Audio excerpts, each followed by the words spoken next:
I don't care how many detours it has. I don't care how many disappointments it has. I don't care how many problems it has.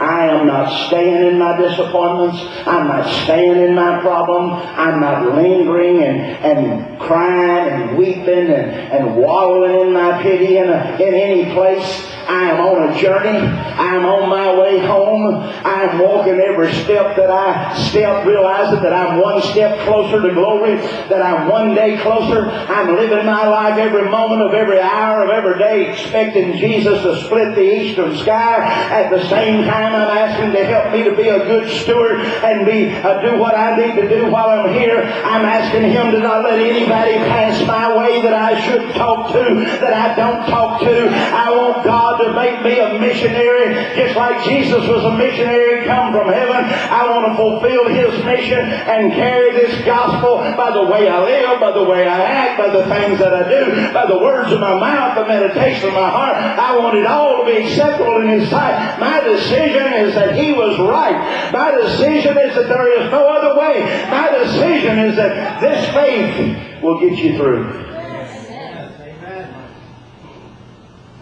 And then it said, let us consider one another to provoke into love and good works.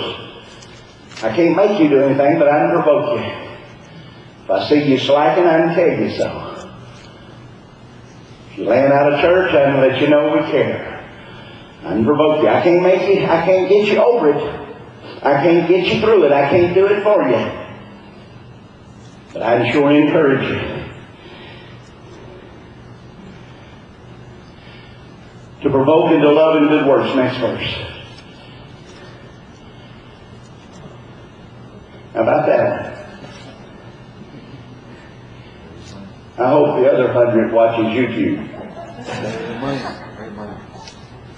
Did you get it? Not forsaking the assembling of yourself together as the manner of some is, but exhorting one another, and so much the more as you see that day approaching.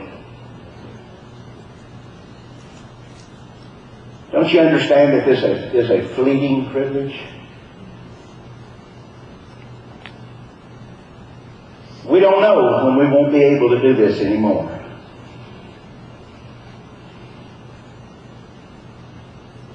Because of all the reckless spending and mismanagement in Washington, D.C., we live in a bankrupt nation.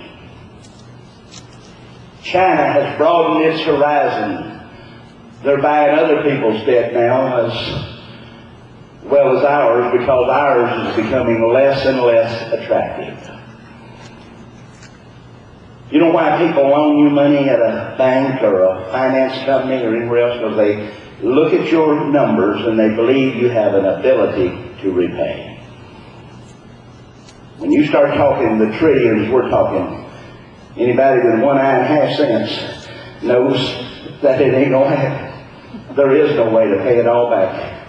The only thing that can happen is to clear the books and start all over, and it'll have to be a worldwide thing, and we know that's coming. But before that comes, they're going to tax churches. They're going to tax the income we take in. They're going to tax our property.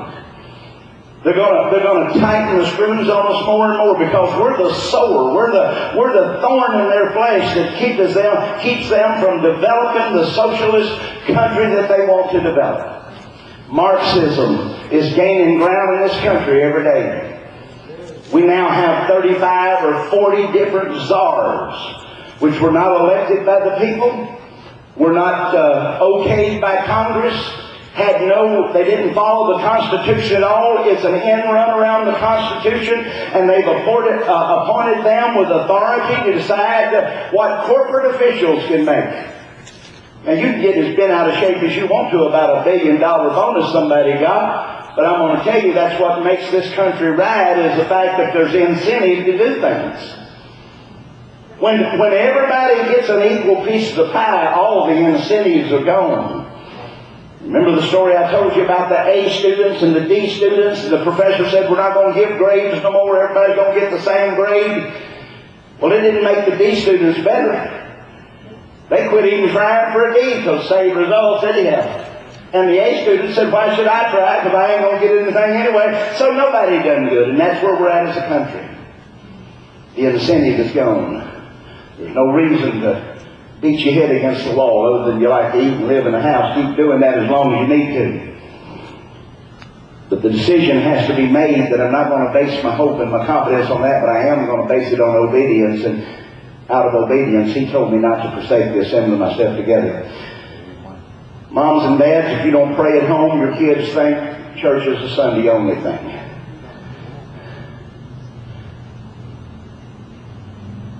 I could go down the list. I could tell you about Sunday school and morning worship and Wednesday night and all, why they're all important, why it's important that you be here, why it's important that you participate.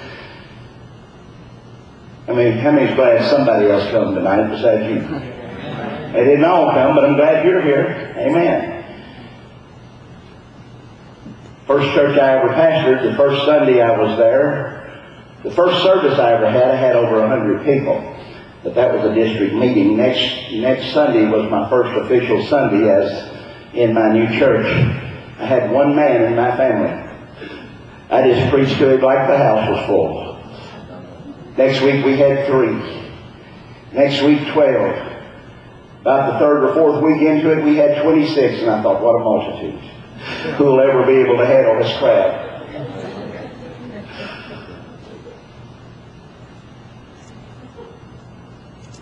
And one fellow said, how do you preach to 3 people? I said, just like I would to 3,000. He said, I still don't understand how you do it. I said, well, I didn't even know Sheboygan, Wisconsin was on the map. I didn't even know there was such a place. But God woke me out of my sleep and told me to start a church in Sheboygan, Wisconsin. I got out a map, and I got out a Church of God book of minutes, and I found there was no church in Sheboygan, Wisconsin. I called the state overseer, and I said, would you mind if I started a church in Sheboygan, Wisconsin? He said, well, we don't have any money to help you. I thought, oh, I didn't know anybody had anybody to help me. If I'd have known, I'd have approached it a different way. I'd have said, hey, can you give me some money to help me? Start what? He said, we don't have no money to help you. And I said, well, I wouldn't ask you for no money. Sold everything that I owned. Walked away from everything that I had been doing. And went there and invested myself in starting that church. I didn't do it because I made a decision on the logistics of it all, that I added up the numbers. I said, you know, this thing's going to work. I didn't do the math and say, you know, there's enough unsaved people in Sheboygan that if I get there, it's just going to fill up. I guess it was good that I was young and naive and just believed God. God said, do it, I just did it. If I'd have figured it out, I probably would have. But I didn't figure it out, I just did it. I've learned a long time ago that whatever God says, do. Whatever God speaks, obey it. And whatever His Word says, even if it's something people think preachers put in the book, obey it. 26 verse 7. For if we sin willfully after we receive the knowledge of the truth, there remaineth no more sacrifices for sin, but a certain fearful looking for of judgment and fiery indignation which shall devour the adversary. He that despised Moses' law died without mercy under 2 or 3 witnesses. Of how much sorer punishment suppose ye shall be thought worthy, who have trodden underfoot the Son of God, and have counted the blood of the covenant wherewith He was sanctified an unholy thing, and done despite unto the Spirit of grace. For we know Him that saith, vengeance belongeth to me, I will recompense, saith the Lord. And again the Lord shall judge His people. It is a fearful thing to fall in the hands of a living God. It called to remembrance the former days into which you were illuminated. You endured great fight of affliction, partly while you were made a gazing stock, both by the reproaches and afflictions, partly whilst ye became companions of them that were so used. For ye had compassion on me in my bonds, and took joyfully the spoiling of your goods, knowing in yourself that you have in heaven a better and enduring substance. Cast not away, therefore, your confidence, which hath great recompense of reward. For you have need of patience, that after you have done the will of God, you might receive the promise. For yet a little while, and He that shall come will come, and will not tarry. Now the just shall live by faith. But if any man draw back, my soul shall have no pleasure in him. But we are not of those that draw back into perdition, but of them that believe to the saving of the soul. Come play for me.